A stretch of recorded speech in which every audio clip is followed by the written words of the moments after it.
Assalamualaikum warahmatullahi wabarakatuh. Alhamdulillah wassalatu wassalamu ala Rasulillah. Innal hamdalillahi nahmaduhu wa nasta'inuhu wa nastahdihi wa nastaghfiruh wa natubu ilaihi wa natawakkalu alaihi wa na'udzu billahi min shururi anfusina wa sayyiati a'malina. May yahdihillahu fala mudilla lahu wa may yudlil fala hadiya lahu. Allahumma salli wa sallim wa barik ala Muhammad wa ala ali Muhammad kama sallaita wa sallamta wa barakta ala Ibrahim wa ala ali Ibrahim fil alamin innaka Hamidum Majid. Amma ba'd.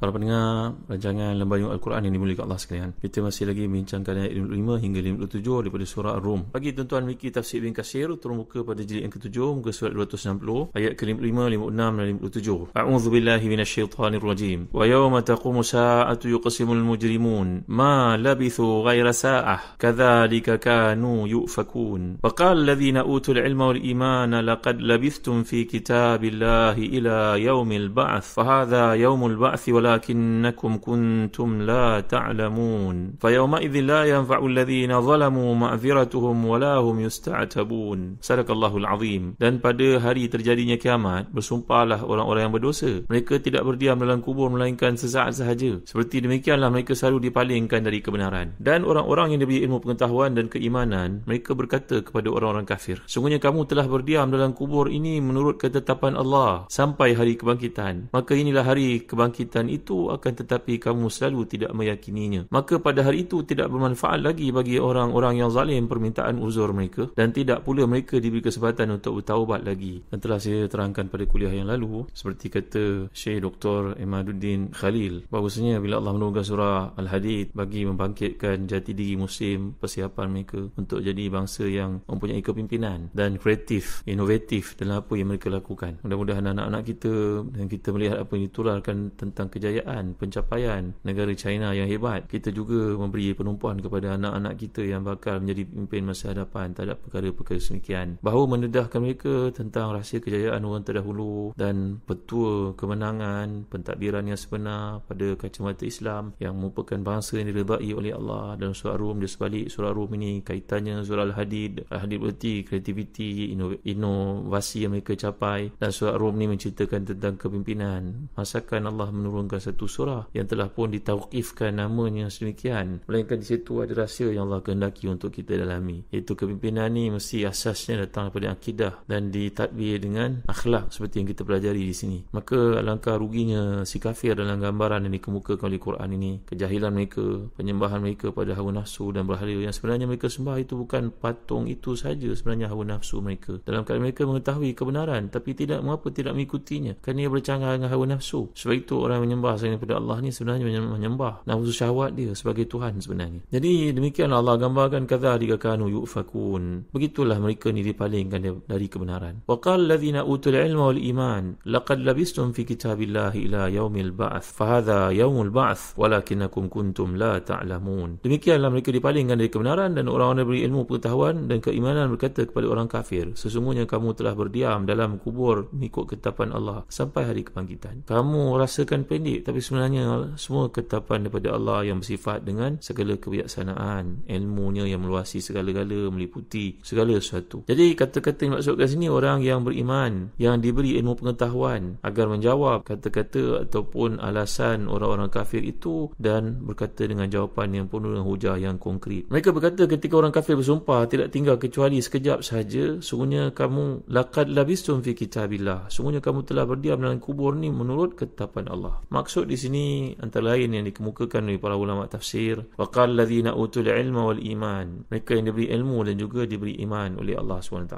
Jadi manusia yang beriman kepada Allah SWT, mereka dalam hidup ini berusaha untuk mengetahui satu perkara, dan dengan mengetahui perkara tersebut, dengan belajar, maka datang iman. Saya nak bawa satu kisah tentang para ulama yang mana prinsip hidup mereka ni ilmu, iman dan juga amal. Ada seorang tokoh yang tentu tuan-tuan kenali, namanya Imam Abdul Malik bin Abdullah bin Yusuf Al-Juwaini. Dipanggil dengan nama Imamul Haramain, imam dua tanah suci. Yang kita tahu membaca Quran dengan suara yang hebat itu Imamul Haram, imam tanah haram sebab di Mekah atau Madinah. Yang dia ni Imam Abdul Malik bin Abdullah bin Yusuf Al-Juwaini dipanggil Imamul Haramain. Ulama besar mazhab Syafi'i, banyak jasanya. Madailah untuk kita menceritakan kebesaran, kehebatan, keunggulan beliau dan ilmu, sampai Hujjatul Islam Abu Hamid Al-Ghazali pergi dari kota Tus ke Naisabur untuk menuntut ilmu daripada ini. Tuan tahu tak kisah Al-Imam Al-Juwaini ni, Imamul Haramain ni? Kehebatan yang ini tak dapat dipisahkan daripada jasa besar ayahnya. Ni ayah kepada Imam Al-Haramain ni, nama ayahnya Imam Abdullah bin Yusuf Al-Juwaini, yang sangat mengambil berat pertumbuhan jiwa anaknya sebelum dilahirkan. Dia bukan saja berilmu, mengetahui, mengamalkan, beriman dan mengamalkan. Hasil buah daripada iman itu adalah amal. Tuan-tuan, Imam Juwaini ni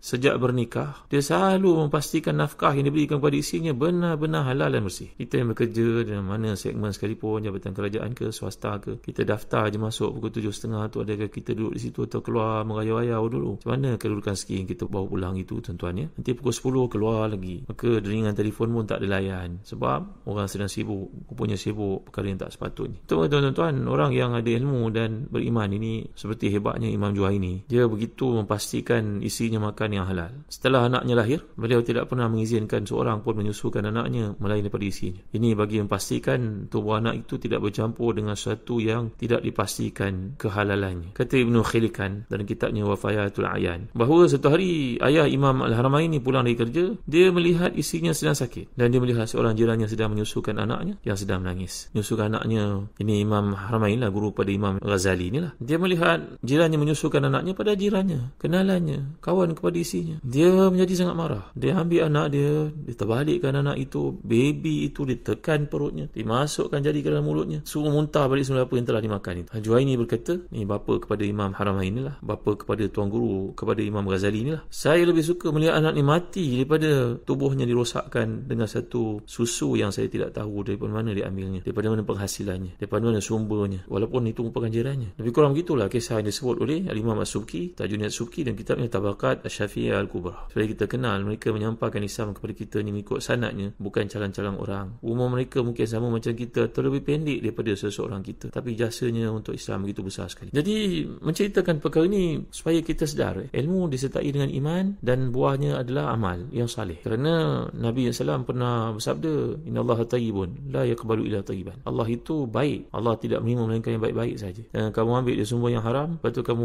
berusahalah untuk bagi makan kat orang, nak bagi nampak baik, dermawan, tidak ada guna di sisi Allah SWT kalau sumbernya haram. Sebab kita belajar dalam hadis 40 berkaitan hadis ini, Nabi melanjutkan bicaranya dengan membacakan ayat daripada surah Mu'minun ayat ke-51, A'udzubillahi minasyaitanirrajim, ya ayyuhar rusulu kulu minat tayyibati wa'amalu salihah. Wahai para rasul, makanlah makan yang baik dan kerjakan amal yang salih. Itu juga dalam surah Al-Baqarah ayat 172, A'udzubillahi minasyaitanirrajim, ya ayyuhalladzina amanu kulu min tayyibati ma razaqnakum. Wahai orang yang beriman, yang ada ilmu, ada iman, makanlah daripada yang baik-baik. Jadi membawa ayat ini untuk Muslim memahami bahawa hidup ini perlu menuntut ilmu, perlu menjadi orang beriman yang berasaskan kepada ilmu dan beramal dengan ilmu yang dipelajarinya. Itu sebab kalau membaca hadis ini, kata Imam Ahmad, makanan merupakan aspek terpenting dalam beragama. Lanjutan kisah yang saya bawa pada tuan-tuan, kisah Imam Haramain, bapaknya Imam Juwaini ini. Imam Ghazali bercerita, satu hari Imam Ahmad mendengar sahabatnya yang bernama Yahya bin Ma'in bergurau dengan berkata, aku tak pernah minta kepada manusia, andai syaitan sekalipun beri kepadaku sesuatu, aku akan makan. Maksudnya dia tidak akan menolak pemberian daripada sesiapa pun. Aku tak pernah minta pada manusia, andai syaitan sekalipun memberi kepadaku sesuatu, aku akan makan. Maksudnya dia tidak menolak pemberian daripada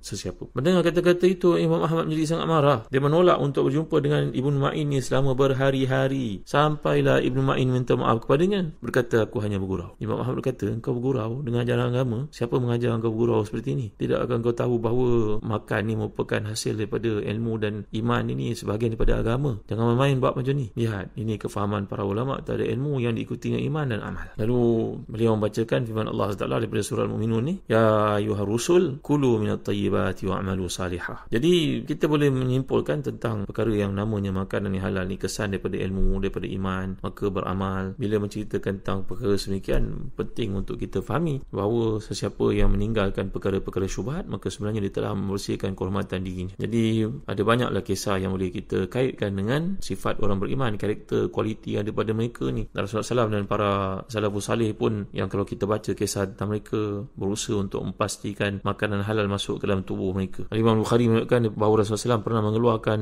kurma zakat yang dimakan oleh cucu baginda yang masih kecil, sambil berkata, tidakkan kau tahu bahawa keluarga Muhammad tidak dihalalkan makan zakat? Ini merupakan hadis sahih riwayat Bukhari dalam bab zakat. Jadi tuan-tuan dimuliakan sekalian, saya bawa kepada tuan-tuan kisah ni supaya tuan-tuan nampak berkaitan orang beriman bezanya daripada si kafir. Dia ada ilmu, dia ada iman, dan dia ada amal. Sebab kita baca dalam Syiar Alamin Nubalak sebagai contohnya, kata-kata seorang bernama Bishr bin Al-Harith, bahawa Bishr bin Al-Harith ni dikenali dengan panggilan Bishr Al-Hafi. Ini seorang ulama yang bersifat dengan zuhud dan hidupnya sezaman dengan Imam Ahmad, yang mereka ni merupakan ulama yang terkenal pada zaman itu yang hanya makan bersumber yang halal, termasuk Bishr Al-Hafi. Baik tuan dimuliakan sekalian. Jadi saya kembali kepada perkara yang saya bawakan tadi, iaitu kisah tentang Imam Juwaini ni tadi dengan anaknya, kemudian menjadi seorang ulama terkemuka, dipanggil sebagai Imamul Haramain, imam dua tanah suci. Kerana amalan orang salih ni bukan sebagai ilmu, imannya dan amalnya, tindakannya. Orang panggil pada hari ni CTA lah, call to action. Dah tahu macam mana nak buat. Bahawa makanan seorang anak itu dalam berkaitan ayat ni saya sebut, sengaja saya tekankan kepada tuan-tuan pada hari ni, terdedah kepada macam-macam cara untuk orang dapat rezeki. Daripada mana sumber sekalipun dia tak peduli. Kita tahu benda tu haram, apalah kita dekati. Tahu tak bahawa anak-anak ni dalam pertumbuhan tubuh badan dan otaknya mesti pastikan status makanan itu halal. Dia sangat penting dalam perkembangan akhlak dan spiritualnya. Makanan halal yang masuk dalam tubuh akan berubah menjadi tenaga murni yang melahirkan bagai kesan positif. Salah satu yang terbesar adalah kelembutan hati yang menjadi modal utama untuk akhlak yang sempurna. Dalam kitab Tabaqat Al-Hanabilah diceritakan bahawa Umar bin Saleh satu ketika bertanya kepada Imam Ahmad bin Hanbal, "Wahai Abu Abdillah," ni gelaran kepada Imam Ahmad, "hati dapat lembutkan dengan apa?" Imam Ahmad memandangnya cukup lama lalu menundukkan kepalanya. Kemudian berkata, "Dengan apa? Dengan makanan yang halal lah. Bila hati lembut maka seluruh badan terasa ringan untuk melakukan ketaatan." Ini semua disepakati oleh para ulama. Tak ada siapa mempersoalkannya. Jadi kesan kepada makanan haram terhadap akhlak dan perangai manusia ni sangat bahaya. Kerana itu kata Imam Sahal bin Abdullah Tustari, siapa yang makan makanan haram, anggota tubuhnya akan melakukan maksiat. Mahu atau tidak, sedar atau tidak. Siapa yang makan makanan halal, anggotanya akan tunduk kepadanya untuk melakukan ketaatan. Jadi sini kita menyimpulkan bahawa dalam kes sifat orang beriman, mereka ni memfungsikan ilmu yang ada dengan imannya, diikuti dengan amal salih yang dilakukan olehnya. Maka bila kita lihat berkaitan yang berlaku pada hari ini tuan-tuan, agaknya lah bila peranan ibu bapa yang tidak menghindari diri mereka daripada makanan dari sumber yang haram, mereka tahu mereka beriman tapi tidak mengamalkannya. Kita bimbang apa-apa yang berlaku, penyimpangan remaja yang ada pada hari ini, kesan daripada salah satunya nafkah yang tidak bersih yang dibawa pulang kepada anak-anak. Jadi jika kita ni benar-benar sayanglah kepada anak-anak ni terkait dengan macam-macam peristiwa yang kita dengar pada hari ini, jangan jadikan ayat ini terpisah daripada kehidupan kita. Orang beriman sifatnya belajar, tahu, beriman, beramal. Apa lagi ni tunggu-tunggu? Jika benar-benarlah kita ni yang mendengar kuliah ni sayang pada anak-anak, jadikanlah ucapan Abdullah bin Mubarak sebagai satu asas dalam pencarian rezeki. Bahawa kata beliau, menolak 1 dirham yang syubhah jauh lebih baik pada sedekah dengan 600,000 dirham. Ni kata siapa tuan? Kata Abdullah bin Mubarak. Kembali kepada kisah Imam Haramain yang disebut Imam Subki tadi. Satu hari ketika dalam satu majlis diskusi, tiba-tiba Imam Haramain yang terkenal sebagai seorang yang fasih, yang kata-katanya sangat mempersonakan itu, ayat-ayat yang disebutnya sangat baligh, tiba-tiba pada hari itu dia tergagap menjawab soalan. Tahu tak tuan-tuan kenapa dia tergagap? Ni ada kaitan dengan apa yang saya sebutkan tadi, bahawa ada perkara yang berlaku di sebaliknya. Nanti kita akan huraikan dalam kuliah akan datang. Wallahu alam, wa sallallahu ala sayyidina Muhammad wa ala alihi wa sahbihi wa baraka wa sallam, walhamdulillahi rabbil alamin, wa barakallahu fikum, wassalamu alaikum warahmatullahi wabarakatuh.